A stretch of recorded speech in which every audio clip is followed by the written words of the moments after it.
রাধে রাধে বন্ধুরা, জয় গুরু জয় নিতাই। তোমাদেরকে আনন্দ মহিমা লীলা কথা পাঠ করে শোনাচ্ছিলাম। যে অংশটি পাঠ করে শোনাচ্ছিলাম সেটা হচ্ছে বাজিতপুর লীলা। যতটা অংশ পাঠ করেছিলাম তার পরবর্তী অংশ তোমাদের পাঠ করে শোনাচ্ছি, তোমরা শুনতে থাকো। আশা করি তোমাদের সকলের ভালো লাগবে। নির্মলা মাতার ভাবজগতের এই লীলার অর্থ তখন কেউ বুঝতে পারলেন, তখন সকলে বুঝতে পেরেছিলেন, এই হচ্ছে ব্যাপার। নির্মলা মাতার ভাবজগতের এই লীলার অর্থ তখন কেউ বুঝতে পারলেন, তখন সবাই আর কি বুঝতে পেরেছে। আবার কেউ এর মাথা মুন্ডু খুঁজেও পেলেন না। তিনি পরের দিন থেকে সুজাতা নামের মেয়েটি সম্পূর্ণ সুস্থ হয়ে গেল। নাম এবং জগৎ কল্যাণ এই দুটি বস্তুই নির্মলা মাতার নিকট গুরুত্বপূর্ণ ছিল। তাই বাহ্য জ্ঞান রহিত অবস্থায় তার ধ্যানের তিনি নিমগ্ন হয়ে থাকতেন। আবার এসব ঘটে যেত আপনা আপনি।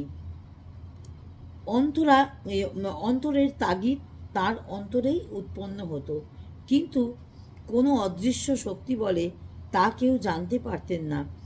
আর মায়ের এসব ভক্ত ছিলেন, মার আরও যারা বাকি ভক্তরা ছিলেন তারা স্বতঃস্ফূর্তভাবে বুঝতে পারতেন মাতাই সেই শক্তি যিনি নিজেই গড়ে তুললেন।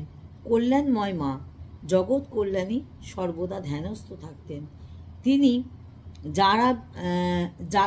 কিন্তু যার বিষয় জ্ঞানে মুগ্ধ হয়ে থাকে, অর্থাৎ সেই অজ্ঞানীরা নামের স্বরূপ বুঝতে পারে না। তাই একদিন তার কোন ভক্তের প্রশ্নের উত্তরে পরবর্তীকালে শ্রী শ্রী আনন্দময়ী মাতা বলেছিলেন, দেখো, আমরা এই নাম কীর্তন করলাম, ইহার অর্থ কি? কেন নামকরণ করা হয়? নামের গুণ এই যে তাহা নামীকে আনিয়া দেয়। দেখো না, মাকে মা বলিয়া ডাকিলে মা আসিয়া কাছে দাঁড়ায়। যাহাকে নাম ধরিয়া ডাকিবে সেই কাছে আসিয়া দাঁড়াবে। নামের এই গুণ তাহা নামীকে পাইবার জন্য নামকে আশ্রয় করিতে হয়। আর দেখো, আগুনের স্বভাবই এই যে সব জিনিসকেই নিজের স্বরূপ করিয়া দেয়। ভিজা কাঠও যদি আগুনের কাছ থেকে তাহা আগুনের গুণে শুকাইয়া শুষ্ক হইয়া ওঠে, সে আগুনের স্বরূপ হইয়া যায়। সেই জন্য তার সঙ্গ করিলে, অর্থাৎ তার নাম করিলে তার সঙ্গ হয়, তাহাকেও পাওয়া যায়।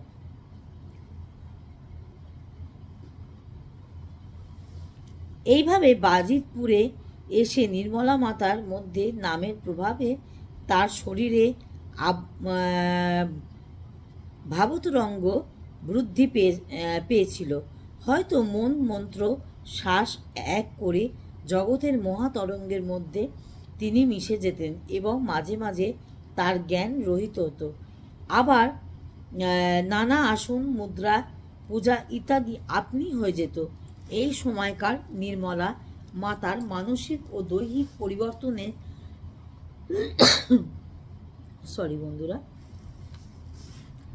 দৈহিক বিবর্তনের একটি চমৎকার বর্ণনা দিয়েছেন মাতৃভক্ত অধীর ঘটক। এবার ইনি যেই বক্তব্যটা দিয়েছেন এটি আমি পরবর্তী ভিডিওয়ে বলবো, তোমরা তখন শুনতে পাবে।